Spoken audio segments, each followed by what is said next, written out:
تین آیتیں سورہ احزاب کی یوں سمجھیے کہ نچوڑ ہے اس مسئلے میں. یا نساء النبی لستن کاحد من النساء، اے نبی کی بیویوں تم عام عورتوں کے مانند نہیں ہو. تو کیا وہ عورتیں نہیں تھیں؟ عورتیں تو تھیں.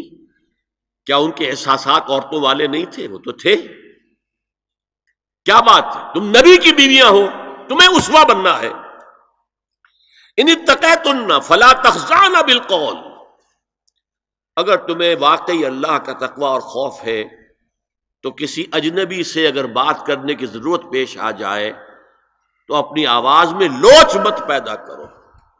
فیطمع الذی فی قلبہ مرض، کہ جس شخص کے دل میں کوئی روگ ہے، گندگی ہے، وہ کوئی آس لگا بیٹھے کہ یہ جو مجھ سے گفتگو کر رہی ہیں، جس انداز میں کر رہی ہیں، جس لگاوٹ کے ساتھ کر رہی ہیں، تو کوئی نہ کوئی موقع ہے میرے لیے. انا للہ و انا الیہ راجعون.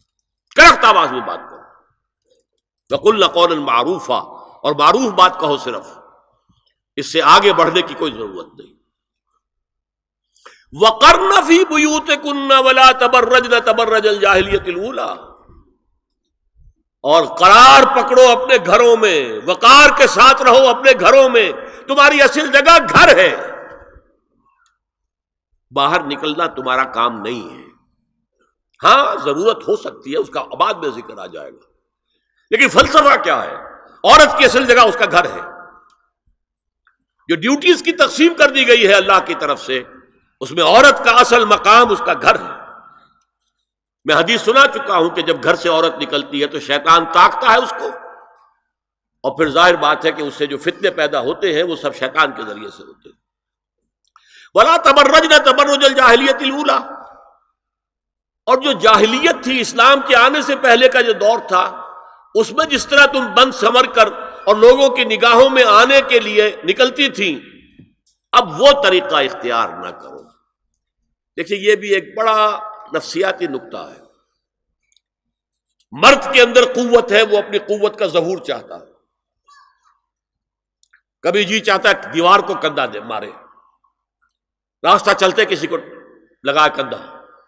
قوت ظہور چاہتا ہے. عورت کے پاس سب سے بڑا سرمایہ اس کا نسوانی حسن ہے. جسمانی طاقت تو نہیں ہے نا، اس کے اندر ایک ارج ہے کہ اپنے آپ کو ظاہر کرے. اس کا نام تبرج. بروج کہتے تھے ان برجیوں کو کہ جو فصیلوں کے اوپر ہوتی تھی. اور ظاہر بات ہے دور سے مسافر آ رہا تو پہلے تو برجی نظر آتی تھی نا، تو نگاہوں میں آنا، نگاہوں میں کھپنا، یہ تبرج ہے. تو تم جس طرح پہلے بناؤ سنگھار کر کے نکلا کرتی تھی، اور تبرج الجاہلیہ اب وہ چھوڑ دو. واقمن الصلاۃ وآتین الزکوٰۃ، اور نماز قائم رکھو، زکوٰۃ ادا کرو. واطعن اللہ ورسولہ، اور اللہ اور اس کے رسول کی اطاعت پر کاربند رہو. اب آئے الفاظ جو اہم ترین ہیں. انما یرید اللہ لیذھب عنکم الرجس اہل البیت ویطہرکم تطہیرا. اے نبی کے گھر والیو، اللہ یہ چاہتا ہے کہ تم سے ہر طرح کی برائی، ہر طرح کی ناپاکی کو دور کر دے اور تمہیں پاک کر دے. پاک کرنا کر، خوب خوب خوب خوب. تطہیرا، یطہرکم تطہیرا. کیوں؟ تمہیں نمونہ بننا ہے، تمہیں اسوہ بننا ہے. یہ الفاظ اصل میں آئے ہیں قرآن مجید میں ازواج مطہرات کے بارے میں. سارا جملہ چل رہا ہے یا نساء نبی سے. ہمارے کچھ دوستوں نے اسو کہا ہے کہ اہل بیت سے مراد حضرت علی، حضرت فاطمہ، حضرات حسنین ہیں. وہ بھی حضور نے فرمایا. میں نے ایک ٹی وی مذاکرے کے اندر بھی جب کچھ حضرات یہ کہہ رہے تھے کہ اہل بیت تو اصل میں وہ ہیں، میں نے کہا نہیں، اصل میں بیویاں ہیں لیکن وہ بھی اہل بیت ہیں. حضور نے ایک چادر میں جب سمیٹا سب کو، تو یہ بھی اللہم ہؤلاء اہل بیت، یہ بھی میرے اہل بیت ہیں. سلمان منا اہل البیت، سلمان بھی ہمارے اہل بیت میں سے، جو جتنا قریب ہوا. لیکن قرآن میں یہ لفظ آتا ہے صرف بیویوں کے لیے، ازواج کے لیے. یا ایھا الذین آمنوا لا تدخلوا بیوت النبی حتی یؤذن لکم. اہل ایمان، نبی کے گھروں میں داخل نہ ہوا کرو جب تک کہ اذن نہ دیا جائے.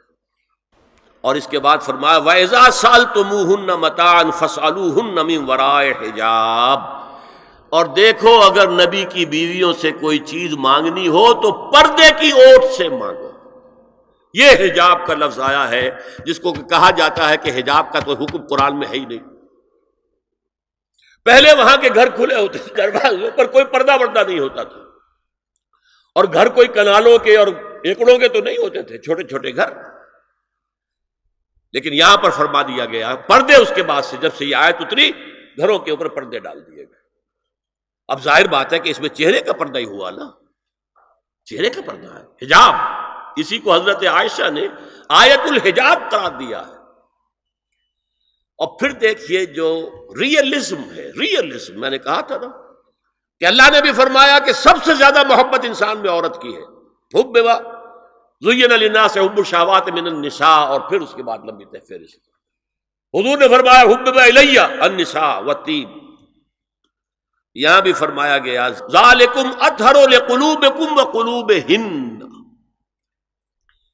یہ زیادہ پاکیزہ بات ہوگی تمہارے دلوں کے لیے بھی اور ان کے دلوں کے لیے بھی. اگر نبی کی بیوی بے حجاب تمہارے سامنے آ جائے گی تو وہ نبی کی بیوی ہے اور ازواج مطہرات ہونے کی حیثیت سے تمہاری ماں بھی ہے، لیکن ایک عورت بھی تو ہے. اور تم چاہے صحابی ہو کچھ بھی ہو، تم مرد بھی تو ہو.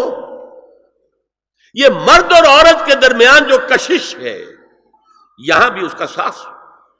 نبی کی بیویوں کو بھی یہ نہیں کہا کہ اس سے ماوراء ہے، معصوم تو کوئی نہیں نبی کے علاوہ.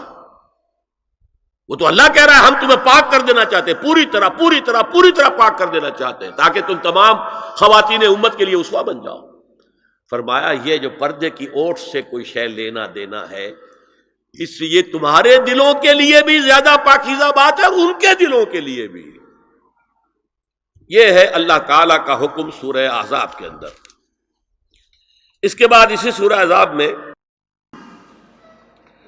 اس سے جو مستثنا ہے گھروں میں اذن لیے بغیر بھی داخل ہو سکے، جن کے سامنے ازواج مطہرات اپنے کھلے چہرے کے ساتھ آ سکتی تھی، ان کی ایک فہرست دی گئی. یہ مختصر فہرست ہے. لا جناح علیہن فی آبائہن ولا ابنائہن ولا اخوانہن ولا ابناء اخوانہن ولا ابناء اخواتہن ولا نسائہن ولا ما ملکت ایمانہن واتقین اللہ ان اللہ کان علی کل شیء شہیدا. کوئی حرج نہیں ہے ازواج مطہرات پر ان کے باپوں کے سلسلے میں. ابو بکر آئے تو جائیں سیدھے حضرت عائشہ کے حجرے میں، کون روکے گا. اور بیٹوں کے اور ان کے بھائیوں کے اور ان کے بیٹوں کے بھائی بھتیجے اور ان کی بہنوں کے بیٹے یعنی بھانجے. ولا نسائہن، نسائہن اس کو میں چاہتا ہوں نوٹ کریں آپ، اپنی عورتیں، جان پہچان کی عورتیں، اجنبی عورتیں نہیں. اس پر مزید گفتگو ہوگی سورہ نور کے حوالے سے. ولا ما ملکت ایمانہن، اور جو ان کے ملک یمین ہیں. ان میں ایک رائے یہ ہے کہ مراد صرف باندیاں ہیں اور ایک مراد یہ ہے کہ اس میں مرد غلام بھی شامل ہیں. ایک رائے یہ ہے کہ مرد غلام جب تک کہ ابھی وہ بالغ نہ ہو، بچہ ہو. بہرحال یہ آراء ہے علیحدہ. هي الحلقات تحفظني بآيات من القرآن، هي الحلقات تملأني بحب المصطفى